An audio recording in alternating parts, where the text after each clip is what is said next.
बिस्मिल्लाहिर्रहमानिर्रहीम अस्सलाम वालेकुम।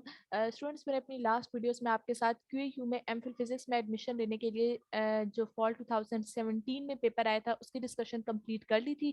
फिर हमने फॉल 2018 का पेपर स्टार्ट किया जो भी इन प्रोग्रेस है, ठीक है। उसके साथ मैंने सोचा कि क्यों ना मैं आपके साथ कुछ ऐसे पेपर्स भी शेयर कर लूँ जो आपको सॉफ्ट फॉर्म में अवेलेबल नहीं होंगे, ठीक है। तो आप इन पेपर्स को भी काइंडली देख लीजिएगा और इनको भी प्रिपेयर कर लीजिएगा। Okay, so let's start.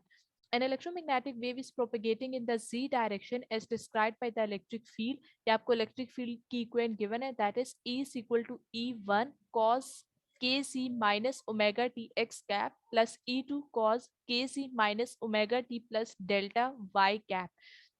अब इसमें जो हमारे पास E1 एंड E2 है ये एम्पलीट्यूड को रिप्रेजेंट कर रहे हैं और जो डेल्टा है वो फेस डिफरेंस को रिप्रेजेंट कर रहे हैं, ठीक है।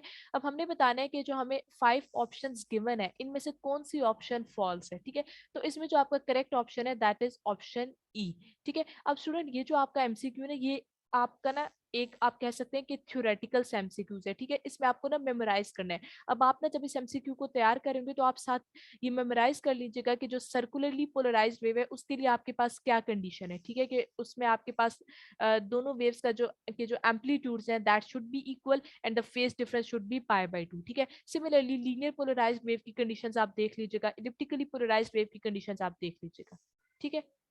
Next MCQ, two identical conducting spheres A and B carry equal charge. They are initially separated by a distance much larger than their diameters and the force between them is F.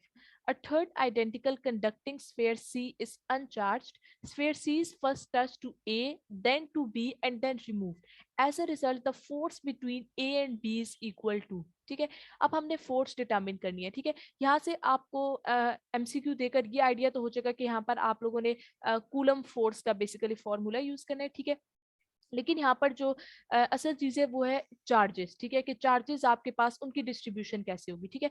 तो अब हम इसको solve करना start करते हैं। अब यहाँ पर आपके पास दो स्फेयर्स आपको गिवन है, this is sphere A and this is sphere B, ठीक है। And they both have equal charges. तो हम यहाँ पर जो चार्ज है उसको रिप्रेजेंट कर देते हैं, इस पे जो चार्ज है उसको हम रिप्रेजेंट कर देते हैं कैपिटल क्यू से, as they both have equal charges. तो इस पे भी जो चार्ज है उसको भी हम रिप्रेजेंट कर देंगे कैपिटल क्यू से, ठीक है।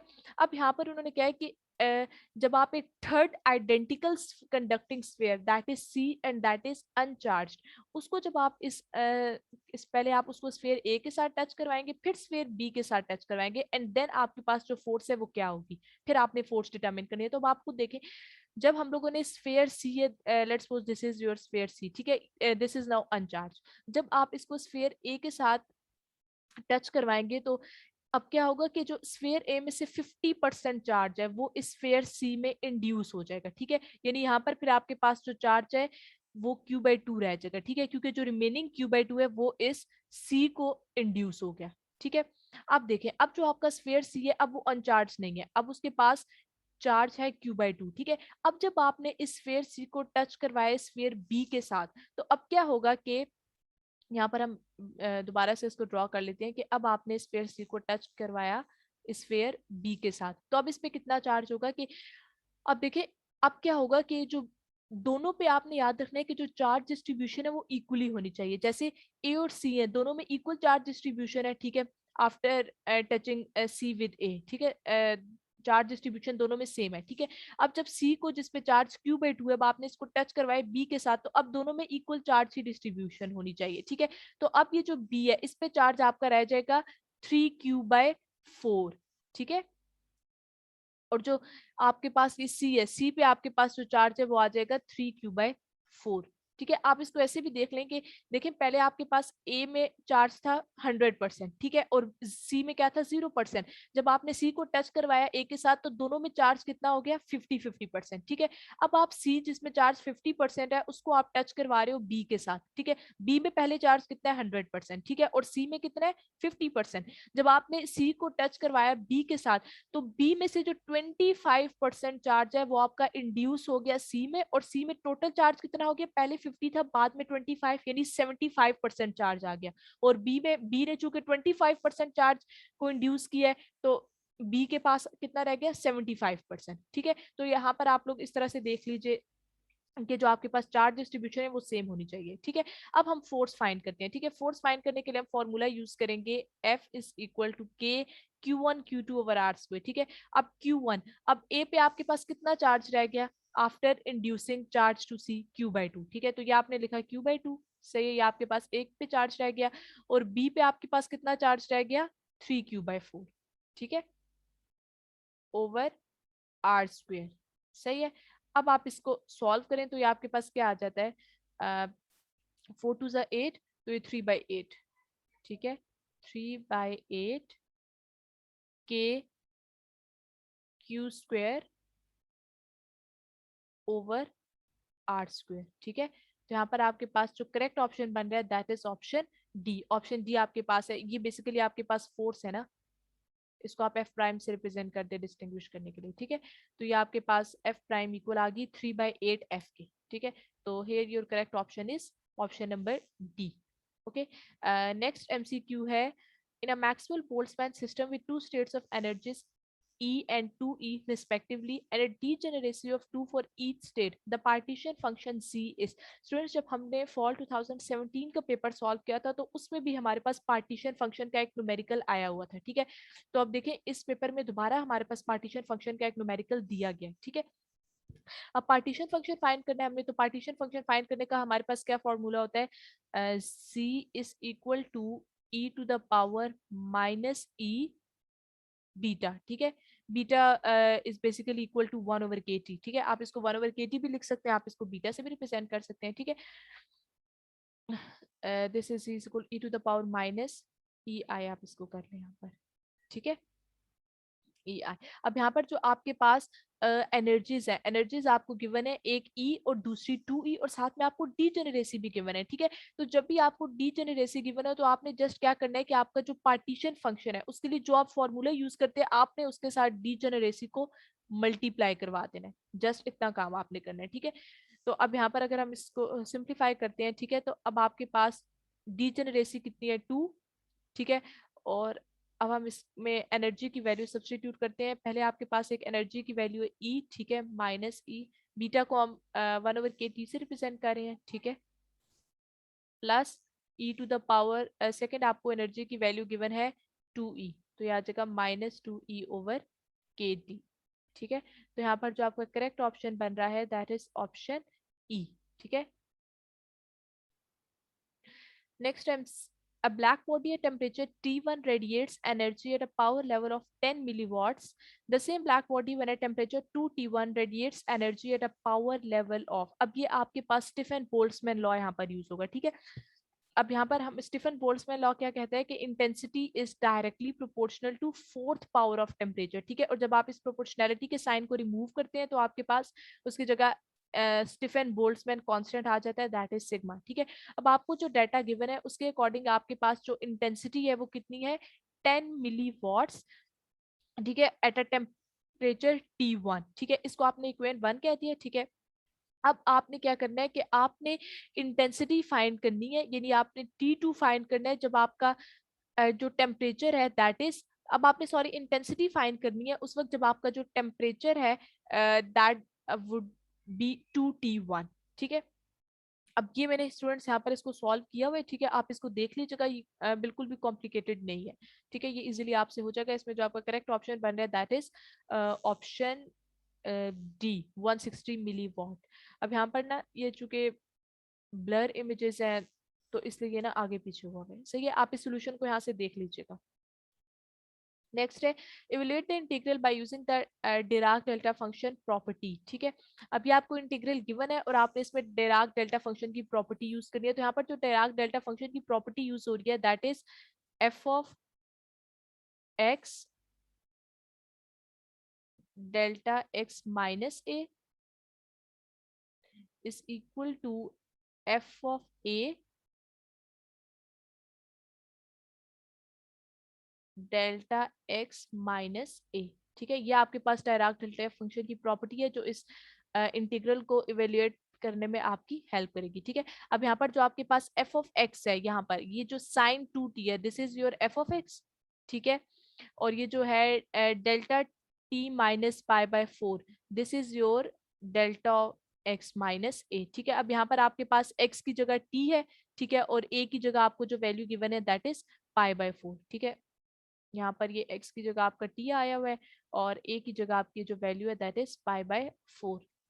ठीक है, अब आपने इस प्रॉपर्टी को यूज किया यहाँ पर, तो इसमें आपके पास ये जो साइन 2t है इसको आप इंटीग्रल से बाहर लेके, ठीक है, अब आपने करना क्या होता है कि आपने जस्ट यहाँ फॉर्मूले के अकॉर्डिंग कि this one is equal to this one, तो यहाँ पर आपके पास जो a है, a बेसिकली आपको क्या गिवन है π/4। ठीक है, तो यहाँ पर f ऑफ x आपका क्या था साइन 2t। ठीक है, तो इसमें जो आपका a है t की जगह आपने a की वैल्यू सब्सटीट्यूट कर देनी है, तो a आपके पास क्या है π/4, t की जगह π/4 को सब्सटीट्यूट करें। ठीक है, इसको सिंप्लीफाई करें तो यहाँ से आपके पास ये आ जाएगा 1। तो यहाँ पर जो आपका करेक्ट ऑप्शन है दैट इज ऑप्शन बी। ठीक है, ये भी सिंपल था, इसमें जस्ट डायराक डेल्टा फंक्शन की प्रॉपर्टी यूज हुई है। ठीक है, next, we consider a particle of mass m attached to a string which is moving in a vertical circle of radius r with a constant angular velocity omega. Find the magnitude of string's tension at the top position of the circle. So magnitude of tension हमने find करना है at the top position of the circle. ठीक है, तो ये आपका circle हमने draw किया हुआ है। ठीक है, अब इसमें इस point पे ये आपका particle है जिसका mass है m। ठीक है, और इसका जो weight और tension है they both are acting downward। ठीक है, और इसमें जो मैस है ये आपके पास ड्यू टू सेंट्रीपिटल फोर्स ये आपके पास इस सर्कल में मूव कर रहे हैं। ठीक है, तो यहाँ पर जो आपके पास इक्वेशन बनेगी वो क्या आएगी t plus M G is equal to M V square over R. ठीक है, जनरल इक्वेशन आपके पास ये बनेगी ना w plus T is equal to F C. W आपका वेट है, t टेंशन और F C centripetal force that is responsible for the movement of the particle. ठीक है, तो यहाँ पर आपने जस्ट क्या किया है सिंपल मैथमेटिकल कैलकुलेशंस की है, तो यहाँ से आपके पास जो t है वो इक्वल आ गया, टेंशन आपके पास आ गई M R omega square minus M G. यहाँ पर जो आपका करेक्ट ऑप्शन है that is option D. Next है which one of the following is not a conservative force. ठीक है, अपना जो कंजर्वेटिव फोर्स होती है ना, आपको कैसे पता चलता है कि कोई फोर्स कंजर्वेटिव है या नहीं है। ठीक है, आपको जो फोर्स गिवन है ना आप उसका कर लो। ठीक है, कल मतलब कि अगर आप किसी भी चीज का आपको कोई भी फोर्स गिवन है तो आपने उसका क्या कर लेना है कर। ठीक है, कर्ल ऑफ एफ। ठीक है, जो कि आपके पास इक्वल होता है डेल क्रॉस एफ के। सही है, अब आप कर ले लो, अगर आपके पास जो कर्ल है वो इक्वल्स टू 0 आ जाए तो इसका मतलब है कि आपकी फोर्स कंजर्वेटिव है। ठीक है, और अगर कर्ल जो है वो इक्वल्स टू 0 ना आए तो उसका मतलब है आपकी फोर्स कंजर्वेटिव नहीं है। ठीक है, इसको आपने डिटर्मिनेंट मेथड से सॉल्व करना है। ये तो आपको पता होगा कि क्रॉस प्रोडक्ट है तो इसको आप डिटर्मिनेंट से सॉल्व करते हैं। ठीक है, तो यहाँ पर आपके पास जो ऑप्शन डी है दैट इज करेक्ट ऑप्शन, इसको आप सॉल्व करके भी देख लें, सिंपल डिटर्मिनेंट मेथड ही आपने यूज करना है। ठीक है, तो इसका तरीकेकार होता है कि जो कंजर्वेटिव फोर्स होती है उसमें आपके पास कर्ल 0 के इक्वल आता है और जो नॉन कंजर्वेटिव फोर्स होती है उसमें आपके पास कर्ल 0 के इक्वल नहीं आता।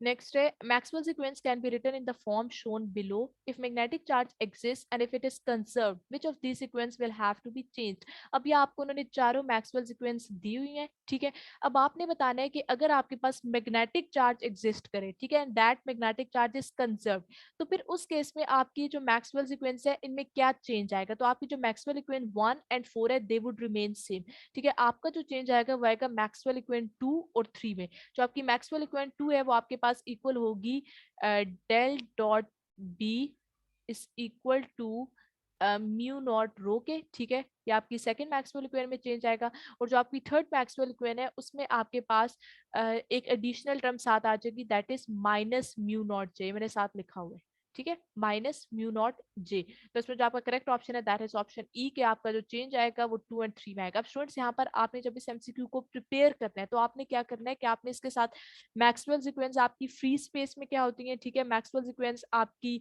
मैटर में क्या होती हैं in the presence of matter. ठीक है, या आप कह लें in the presence of dielectric medium, उसको भी आपने देख लेना है साथ। ठीक है, अब जैसे अगर हम इन चारों मैक्सवेल इक्वेशंस को देखें, अगर हम फ्री स्पेस के लिए मैक्सवेल इक्वेशंस लिखें, ठीक है, अब जैसे यहाँ पर आपसे मैग्नेटिक चार्ज का पूछा गया था, अगर वो आपसे पूछते कि फ्री स्पेस में इनमें क्या चेंज आएगा, ठीक है, तो फ्री स्पेस की अगर हम बात करें तो उसमें हमारे पास जो चेंज आता वो इक्वेशन 1 और इक्वेशन 4 में आता, क्योंकि फ्री स्पेस में हमारे पास चार्ज एग्जिस्ट नहीं करता।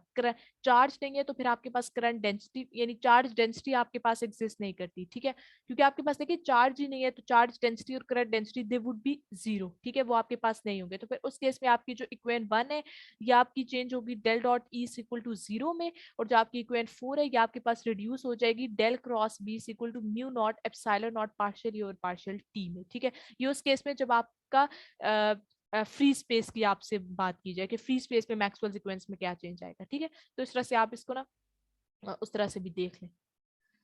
Next, we have five positive charges of magnitude Q are arranged symmetrically around the circumference of a circle of radius R. What is the magnitude of the electric field at the center of the circle? अब यहाँ पर आपने magnitude find करना है centre of circle पे, तो हम इसको ड्रॉ कर लेते हैं कि ये आपके पास एक सर्कल है, ठीक है, जिसका रेडियस आपको मेंशन है R। अब इस सर्कल में आपके पास 5 चार्जेस सिमेट्रिकली अरेंज हैं, ठीक है, आपने ये 5 चार्जेस अरेंज कर दिए, सही हो गया। ये थोड़ा यहाँ पर डिस्टेंस कम हो गया बट इट्स ओके, ठीक है। अब यहाँ पर उन्होंने कहा है कि इलेक्ट्रिक फील्ड आपने फाइंड करनी है सेंटर ऑफ सर्कल में, तो इलेक्ट्रिक फील्ड फाइंड करने के लिए हम गॉसेस को यूज करते हैं, ठीक है, और गॉसेस हमें क्या कहते हैं कि line integral of E dot D A is equal to Q enclosed, यानी जो भी चार्ज इनक्लोज है बाय द गॉसियन सरफेस, ठीक है, ये उसको रिप्रेजेंट कर रहा है ओवर एप्सिलॉन नॉट, ठीक है। अब सबसे पहले जो गॉसेस लॉ हम लोग यूज करते हैं उसके लिए सबसे पहली कंडीशन क्या होती है कि हमने गॉसियन सरफेस कंसीडर करनी होती है, ठीक है। तो अब अगर हम यहाँ पर ये गॉसियन सरफेस कंसीडर कर लेते हैं, ठीक है, for example if this is और गॉसियन सरफेस, ठीक है, क्योंकि हमने चार्ज फाइंड करना है at the centre of the circle, ठीक है। तो अभी अगर हम लोग गॉसियन सरफेस अपनी कंसीडर कर रहे हैं, ये वाली दिस इज और गॉसियन सरफेस, ठीक है, ये मैं इसको शॉर्ट फॉर्म में लिख रही हूँ GS, ठीक है। अब आप देखें कि सेंटर ऑफ सर्कल में तो आपके पास कोई चार्ज एग्जिस्ट ही नहीं कर रहा है, जब कोई चार्ज एग्जिस्ट ही नहीं कर रहा तो ये टर्म तो आपके पास क्या हो जाएगी जीरो, तो फिर यहाँ से जो आपकी इलेक्ट्रिक फील्ड है दैट वुड बिकम जीरो। तो इसमें जो आपका करेक्ट ऑप्शन है दैट इज ऑप्शन ए। अब स्टूडेंट्स यहाँ पर मैं आपको एक और चीज मेंशन करूंगी कि आप ना जब ये प्रॉब्लम कर रहे होंगे ना तो इसके साथ आपने जो हमारी इंट्रोडक्शन टू इलेक्ट्रोडायनेमिक्स की ग्रिफिथ की बुक है, ठीक है, उसका चैप्टर 2 प्रॉब्लम 2.1 है, ठीक है। प्रॉब्लम 2.1 और 2.3 I am a little bit confuse है, लेकिन ये आप देख लीजिएगा प्रॉब्लम 2.1 या 3 है, ठीक है, आप उसको लाजमी तैयार कर लीजिए, मे बी 2.2, यानी इन तीनों प्रॉब्लम्स को आपने देख लेना, ठीक है, आप उसको लाजमी तैयार कर लीजिएगा because that resemble to this problem, ठीक है। एग्जैक्ट वो यही प्रॉब्लम नहीं है लेकिन वो इससे रिजेंबल करता है, उस तरह से भी आपसे पूछा जा सकता है जैसे उस प्रॉब्लम में मेंशन है, ठीक है, क्योंकि हम लोगों ने लास्ट पेपर में देखा था कि आपको जो QAU का कोर्स है उसमें आपको प्रिपरेशन के लिए सर्वे जेविट की बुक भी रेफर की गई है, और हमने लास्ट पेपर को सॉल्व करते हुए देखा था कि सर्वे जेविट की बुक से हमारे एग्जैक्टली 2 MCQs आए हुए थे, ठीक है। तो बेहतर है कि आप उसको तैयार कर लीजिएगा प्रॉब्लम 2.1 और 2 और 3, ठीक है, ये आप देख लीजिएगा। नेक्स्ट है consider two infinite wires at a distance d apart and each carrying current I in the same direction. If the current in each wire is double and so is the separation between the two wires, then the force per unit length between the two wires will, ये मैंने यहाँ complete solve भी किया हुआ है, ठीक है, फिर भी मैं आपको थोड़ा सा बता देती हूँ कि जस्ट इसमें आपने फॉर्मूला यूज करना है फोर्स पर यूनिट लेंथ का, ठीक है। आपके पास जो फॉर्मूला है वो क्या होता है, mu naught I1 I2 over 2 pi d. This d is basically the distance between the two wires, two parallel wires, okay। अब यहाँ पर उन्होंने कहा क्या कहा है कि हमने एक तो जो करंट है वो दोनों वायर में डबल हो जाएगी, यानी यहाँ पर ये जो I1 है दैट वुड बिकम 2I1 और ये जो I2 है that would also become 2I2, ठीक है। सिमिलरली जो हमारा डिस्टेंस है वो भी डबल हो जाएगा, ठीक है, ये जो d है ना ये आपके पास डबल हो जाएगा 2d, ठीक है। तो अब जब आप इसको सॉल्व करेंगे तो 2 2 4, ठीक है ना, तो वो एक 2, या इसको ऐसे देख लेना, ये 2 2 गेट्स कैंसिल, तो यहाँ से आपके पास ना 2 आ जाएगा बाय, ठीक है, यानी आपकी जो फोर्स पर यूनिट लेंथ है वो आपकी इंक्रीज करेगी बाय फैक्टर ऑफ 2। तो इसमें जो आपका करेक्ट ऑप्शन है दैट इज ऑप्शन बी, ठीक है। आज के लिए हम इतनी डिस्कशन करेंगे, इंशाल्लाह नेक्स्ट वीडियो में हम फर्दर इसको डिस्कस करेंगे। स्टूडेंट्स अगर आपको कोई भी MCQ समझ नहीं आता, ठीक है, तो आप उसको लाजमी मुझे कमेंट बॉक्स में मेंशन किया करें, ठीक है। कुछ MCQ होते हैं जिनके जस्ट मैं आपको फॉर्मूलाज बता देती हूँ क्योंकि वो ऐसे होते हैं कि जिनको आप इजीली कर सकते हो, ठीक है, फिर भी अगर वो आपसे सॉल्व नहीं होते तो आप मुझे कमेंट बॉक्स में मेंशन कर दीजिए, ठीक है। अल्लाह हाफिज।